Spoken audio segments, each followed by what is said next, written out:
नमस्कार साथियों, मैं आपका अपना दोस्त नीरज आप सभी का स्वागत करता हूं आपके अपने परिवार में। आप सभी के लिए दूसरा ये प्रैक्टिस सेट होगा। देख सकते हैं इसमें मैंने जैसे आपको पहले बताया कि सारे क्वेश्चन प्रीवियस ईयर क्वेश्चन होंगे।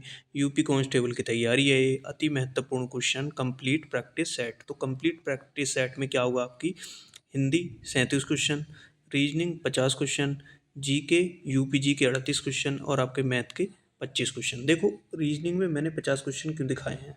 देखो मैं आपको बता दूं आपके एग्ज़ाम में मैथ के क्वेश्चन 38 होते हैं, लेकिन आपके 20 से 25 क्वेश्चन ही मैथ के पूछे जाते हैं। बाकी जो बचे हुए क्वेश्चन हैं वो आपके रीजनिंग में पूछ लिए जाते हैं। तो इसलिए रीजनिंग के क्वेश्चन ज़्यादा होंगे आपके एग्ज़ाम में। चलेंगे फटाफट से, पहला क्वेश्चन आप सभी के सामने होगा, हिंदी का पहला क्वेश्चन होगा। करते हैं और चलते हैं आगे क्लास में। तो सभी बच्चे क्लास को लाइक और शेयर करेंगे। क्वेश्चन पहला, हिंदी वर्णमाला में ऊष्मीय व्यंजन कौन से हैं।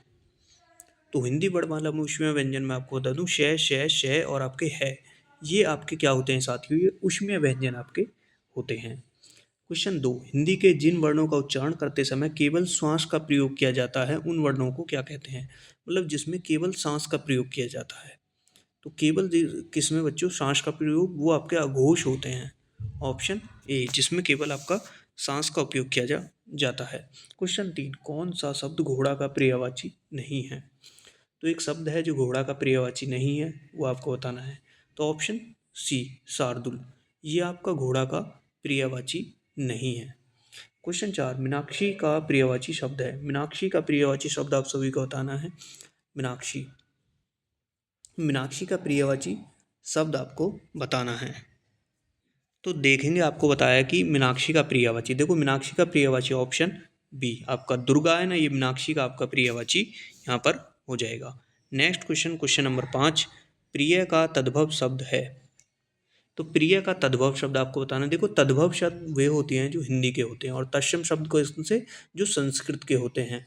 तो प्रिय का तद्भव शब्द होगा वो होगा पिया। ऑप्शन ए आपका राइट आंसर हो जाएगा। देखो जिनमें ऐसी राखी बिंदी आ जाए ना नीचे ऊपर, तो वो कौन से आपके, वो तत्सम शब्द होते हैं आपके। नेक्स्ट क्वेश्चन नंबर 6, निम्नलिखित शब्द में से कौन सा तत्सम शब्द नहीं है। मतलब तद्भव है, तत्सम वो आपका नहीं है। तो क्या है, वो तद्भव है।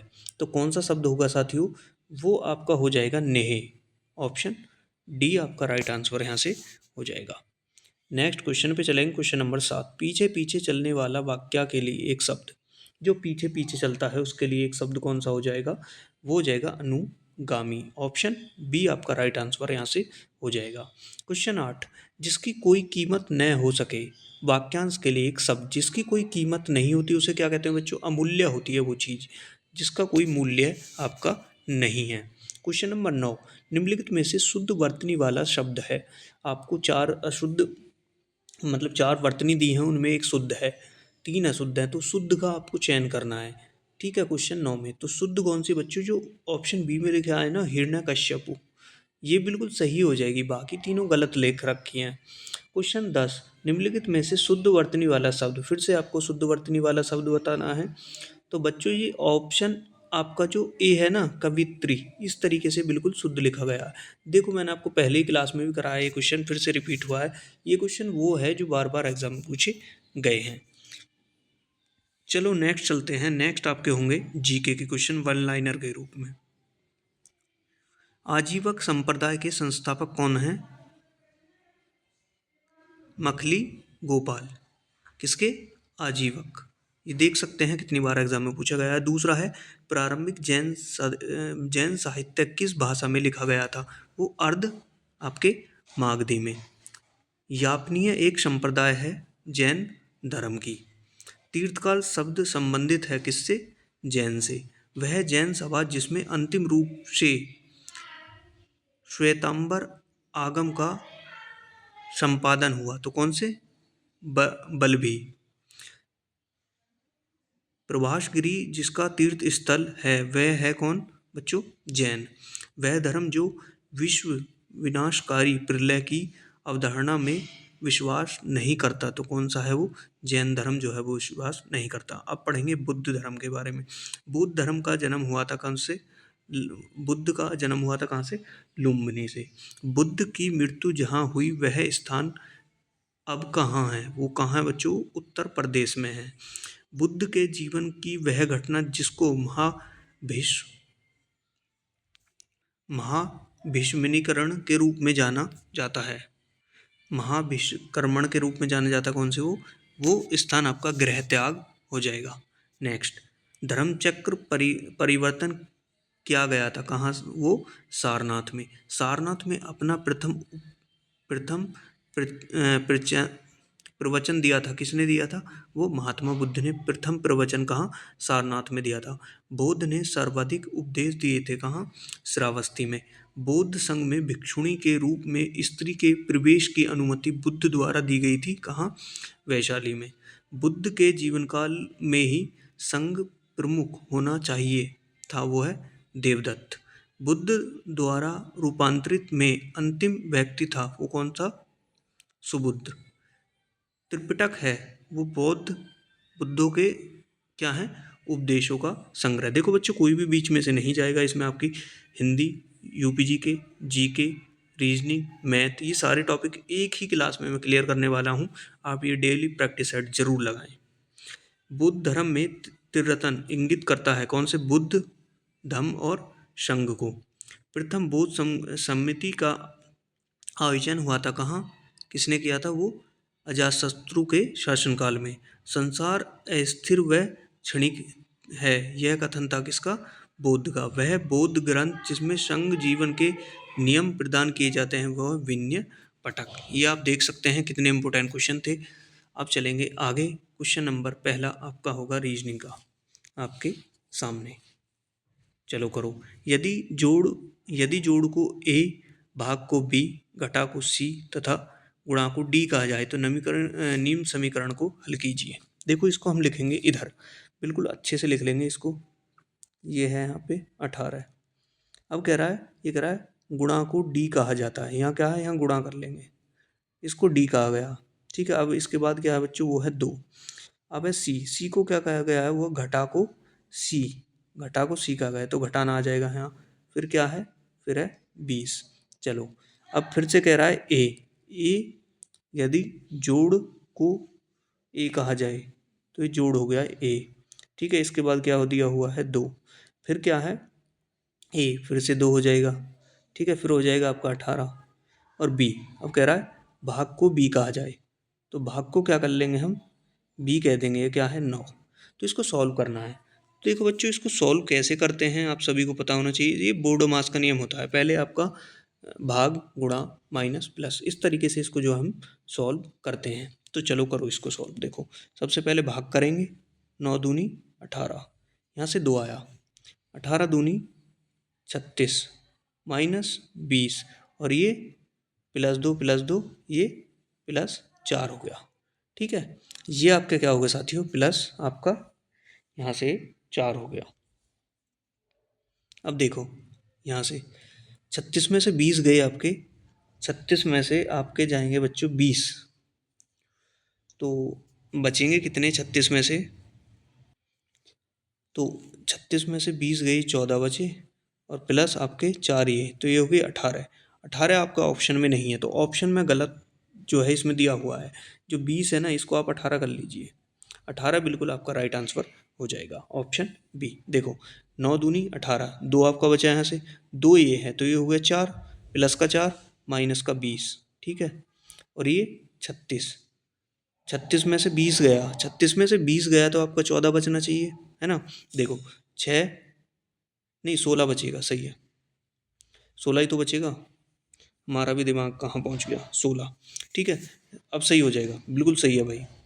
ठीक है, बिल्कुल सही है। देखो 36 में से 20 गए, 6 बचा, ये होगा 16 प्लस 4 20, 20 ऑप्शन बी आपका बिल्कुल सही राइट आंसर है। ठीक है, बिल्कुल सही दिया हुआ है, वो थोड़ा सा हम कंफ्यूज हो गए क्वेश्चन में। ठीक है। चलो नेक्स्ट क्वेश्चन देख लेते हैं। क्वेश्चन नंबर 2 आपके सामने है। देखो यहाँ 10, यहाँ 9, यहाँ क्वेश्चन मार्क, तो कैसे आया ये, इसको समझेंगे। देखो ये कैसे आया, तो इन्होंने देखो क्या किया, ये किया है इन्होंने, देखो इस 5 को, 2 को और 4 को जोड़ दिया। 5 + 2 + 4 और जो एक है ना इसको माइनस कर लिया। देखो 5 2 7, 7 4 11, 11 में से एक गया, 10 बचा। ठीक है, इस तरीके से। 10 बचा। नेक्स्ट नेक्स्ट देखते हैं। नेक्स्ट में देखो 4 प्लस 3 प्लस 5 और माइनस 3। देखो 4 3 7 7 7 5 12। 12 में से 3 गया, 9 बचा। बिल्कुल सही है, वैसे ही यहाँ करेंगे। 4 यह है 2 प्लस 4 प्लस 6 माइनस 1। देखो 4 2 6 6 6 12, 12 में से एक गया, 11। 11 ऑप्शन सी। ऑप्शन सी आपका राइट आंसर यहाँ से हो जाएगा। नेक्स्ट चलेंगे क्वेश्चन नंबर 3 पे। निम्नलिखित में से किसके द्वारा चूना, सीमेंट, ईंट प्रदर्शित है? तो एक प्रदर्शित है जिसके द्वारा कौन सा हो जाएगा? देखो किसके द्वारा ये प्रदर्शित है? तो एक प्रदर्शित, देखो ये क्या है, अलग हैं सारी चीज़ें। तो ये होना चाहिए, देखो ये C4 चूना कर देते हैं, और सीमेंट S4 सीमेंट, और आपके ईंट I4 ईंट, क्योंकि ये अलग हैं, सारी ही चीज़ें अलग हैं ये। ठीक है, ये होता ना कि इनसे मिला के घर बनाओ, तो ये एक अलग सर्कल बनता। अब क्या है, सर्कल अलग है, तीनों चीज़ अलग हैं, तो कौन से में है अलग? ऑप्शन नंबर सी में, ये अलग है। नेक्स्ट कथन निष्कर्ष का है क्वेश्चन। सभी रोटियां दाल हैं। देखो सभी रोटियां क्या हैं? वो दाल हैं। सर्कल बना लो इसका, पहले पहले बनाता हूँ मैं। सभी रोटियां क्या हैं? रोटियों को आर लिख लेता हूँ। सभी रोटियां क्या हैं? सभी, देखो सभी रोटियां क्या हैं? वो दाल हैं। सभी रोटियां क्या होंगी? दाल होंगी। D4 दाल। ठीक है, अब चलेंगे नेक्स्ट। नेक्स्ट में क्या कह रहा है? कुछ सब्जियां रोटी हैं। कुछ सब्जियां जो हैं क्या हैं? रोटी हैं। तो यहाँ बनेगा ये, कुछ सब्जियां क्या हैं? वो रोटी हैं। इस तरीके से ये बन के आपका तैयार होगा। ठीक है, इस तरीके से आपका ये बन के यहाँ पर तैयार हो गया। कुछ सब्जियां दाल हैं। कुछ सब्जियां क्या हैं? कुछ सब्जियां जो है ना, कुछ सब्जियां देख सकते हैं आप, दाल हैं।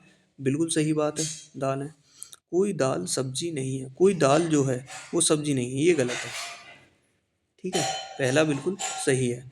कुछ सब्जियां दाल हैं। कुछ जो सब्जी है ना हमारी, वो क्या है? क्योंकि वो रोटी हैं, तो रोटी क्या है? वो दाल में पहुंच रही हैं, तो यहाँ हो जाएंगी। अगले में करा कोई दाल सब्जी नहीं है। कोई दाल जो है सब्जी नहीं है, ऐसा तो नहीं है, लेकिन है। जब आपकी क्या है, ये सब्जी दाल है, तो दाल भी तो सब्जी होगी, तो ये गलत हो जाएगा। पहला आपका बिल्कुल सही हो जाएगा। Next question number 5। ये आकृति है, इससे ये बना, इससे आगे कैसे बनेगा? देखो इसमें इन्होंने क्या करा है, इन्होंने प्रतिबिंब लगा दिया। एक यहाँ पे मैं प्रतिबिंब लगा देता हूँ, बीच में शीशा, तो इसकी परछाई ये होगी। जब यहाँ शीशा लगाएंगे तो इसकी परछाई कैसे बनेगी बच्चों? इसकी परछाई कुछ इस तरीके से बनेगी। इस तरीके से, मतलब ऑप्शन बी में, जो ऑप्शन बी में आपको दिया हुआ है वो बिल्कुल सही हो जाएगा। नेक्स्ट चलेंगे, मैथ का क्वेश्चन होगा। पहला क्वेश्चन आप सभी के सामने। देखो क्लास लंबी चलेगी। लंबी इसलिए चलेगी, सारी ही मैंने इसमें चीज़ें आपके लिए कराई हैं, इस वजह से क्लास आपकी थोड़ी लंबी चलेगी, तो क्लास को करेंगे। यदि संक्रियाएं स्टार को ए स्टार बी बराबर 1/a plus 1/b minus 1/ab से परिभाषित किया जाता है, तो 5 स्टार 7 बराबर है। देखो कैसे करेंगे, इसमें हम करेंगे, देखो इस तरीके से 5 स्टार 7। ठीक है, चलो 5 स्टार 7 बराबर 1/5।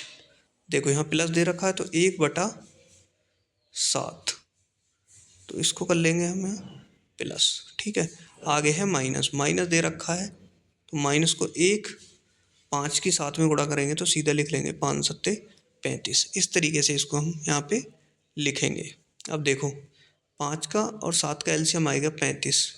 35 आ गया, 7 ऊपर जाएगा, 5 प्लस में जाएगा, और ये जो है आपका माइनस 1/35।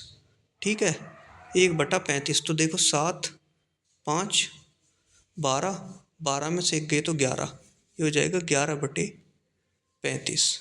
11/35 ऑप्शन नंबर बी में आपको दिया हुआ है। देखो कोई सवाल समझ में नहीं आता तो क्लास को आप रोकेंगे और उसको फिर से देखेंगे।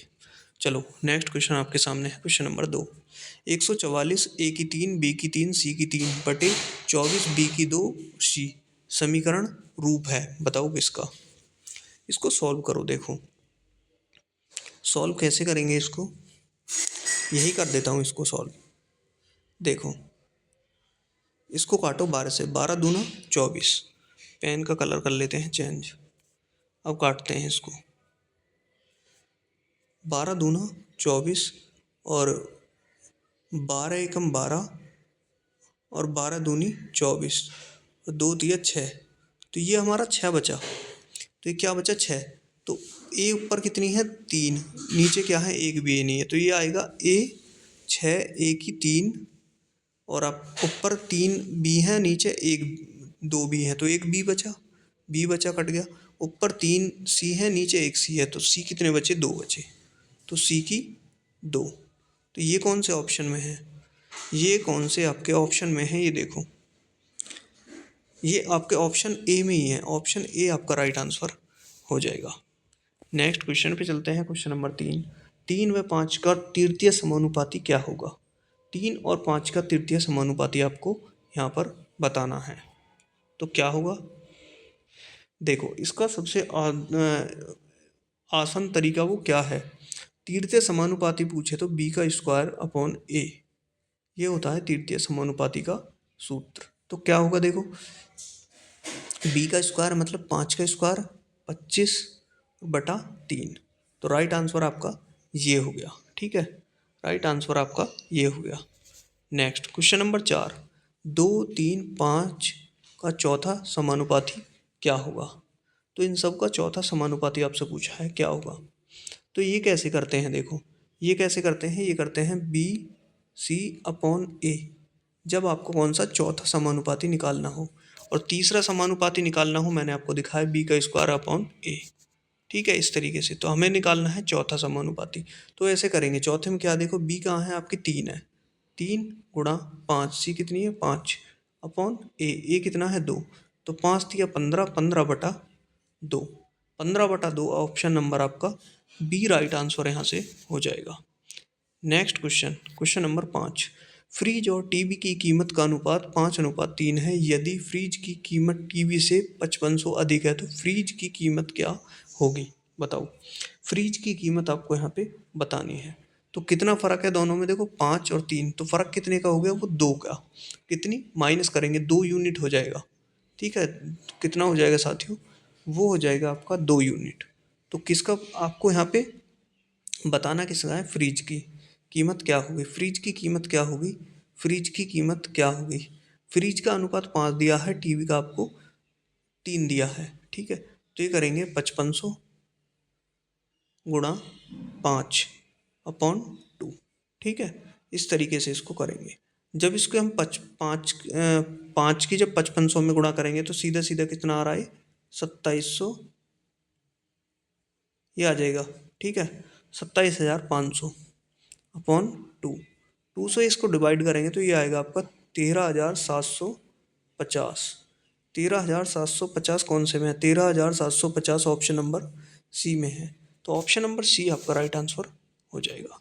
तो एग्ज़ाम में आपको जो है कैलकुलेशन को कम करना है, वो कैसे होगी, आप प्रैक्टिस करेंगे तभी आप अपना समय बचा पाएंगे और ज़्यादा क्वेश्चन अटेंड कर पाएंगे। क्वेश्चन नंबर चलते हैं आगे। अब आगे आपकी यूपी जी के मोस्ट इंपोर्टेंट टॉपिक, इससे आपके 2 से 4 क्वेश्चन हर शिफ्ट में आपको देखने को मिलेंगे। क्वेश्चन पे चलते हैं। उत्तर प्रदेश के निम्नलिखित जिले का उत्तर से दक्षिण सही क्रम क्या है। मतलब ऊपर से नीचे आपको बताना है, जैसे ऊपर से नीचे की तरफ आ रहे हैं तो उसका सही क्रम आपको बताना है। उत्तर ऊपर होता है और आपका दक्षिण नीचे, तो उस वही पूछा है आपका उत्तर से दक्षिण उनका क्रम। तो उनका क्रम क्या होगा, देखो ऑप्शन बी सिद्धार्थ नगर, संत कबीर नगर, अंबेडकर नगर, संत रविदास नगर, ये क्रम बिल्कुल आपका सही हो जाएगा। नेक्स्ट, उत्तर प्रदेश राज्य का कौन सा जिला नेपाल के साथ सीमा साझा नहीं करता। पहली क्लास में मैंने आपको कराया, फिर से ये करा रहा हूँ, कौन सा, सीतापुर। ऑप्शन बी जो है ये नेपाल के साथ सीमा साझा नहीं करता।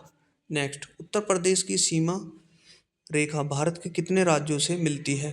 तो कितने राज्यों से आपकी मिलती है, ये आपकी 8 राज्यों से मिलती है, ठीक है। ये कितनी आपकी कौन सी, ये 8 राज्यों से आपकी इसकी सीमा मिलती है। नेक्स्ट, क्वेश्चन का लेवल देख सकते हैं आप, कितनी बार क्वेश्चन पूछे गए हैं। निम्नलिखित राज्यों में से किसमें उत्तर प्रदेश की सीमा नहीं लगती। तो ये राज्य दिए हुए हैं, उनके नाम तो किससे आपको पता होना चाहिए। पंजाब, जो पंजाब है, पंजाब के साथ उत्तर प्रदेश की सीमा नहीं लगती, जबकि राजस्थान हरियाणा के साथ उत्तर प्रदेश की सीमा लगती है, और बिहार के साथ भी। उत्तर प्रदेश में सबसे कम क्षेत्रफल वाला जनपद कौन सा है। तो सबसे कम क्षेत्रफल वाला जनपद उत्तर प्रदेश में कौन सा है, ये आपको यहाँ पे बताना है। तो कौन सा हो जाएगा साथियों, वो हो जाएगा आपका ऑप्शन डी, संत रविदास नगर। देखो ऑप्शन के हिसाब से ये हो जाएगा, लेकिन वैसे कौन सा है आपको पता होना चाहिए, वो हापुड़ है। ठीक है। उत्तर प्रदेश राज्य का भारत के क्षेत्रफल की दृष्टि से कौन सा स्थान है। उत्तर प्रदेश का पूरे भारत में क्षेत्रफल की दृष्टि से, जैसे 100% हो गया आपका पूरा भारत का, तो इसमें उत्तर प्रदेश का स्थान कौन सा है, कौन से नंबर पर आ रहा है उत्तर प्रदेश क्षेत्रफल के हिसाब में। क्षेत्रफल मतलब जमीन के हिसाब में, जमीन जायदाद के हिसाब में जो आएगा वो आपका चौथे स्थान पर आएगा उत्तर प्रदेश। ठीक है, चौथे स्थान पर उत्तर प्रदेश आएगा। सबसे पहले राजस्थान, मध्य प्रदेश, महाराष्ट्र और फिर उत्तर प्रदेश, इस तरीके से आपका क्रम चलता है। नेक्स्ट क्वेश्चन जो कि आज का आपका आखिरी क्वेश्चन होगा, उत्तर प्रदेश का सबसे बड़ा जिला कौन सा है। सबसे बड़ा जिला उत्तर प्रदेश का साथियों कौन सा है, वो लखीमपुर खीरी आपका हो जाएगा। लखीमपुर खीरी सबसे बड़ा है, हापुड़ सबसे छोटा है। ये चीज़ आपको पता होनी चाहिए। देखो जिन लोगों ने अभी भी क्लास को लाइक नहीं किया ना यार, एक बार क्लास को लाइक कर देंगे। लाइक करने में कोई पैसा नहीं लगता, बहुत मेहनत करके आपके लिए क्लास लगा रहा हूँ, इंपॉर्टेंट क्वेश्चन करा रहा हूँ छांट छांट के। तो डेली प्रैक्टिस सेट आप जरूर लगाएं। मिलते हैं नेक्स्ट क्लास में, धन्यवाद।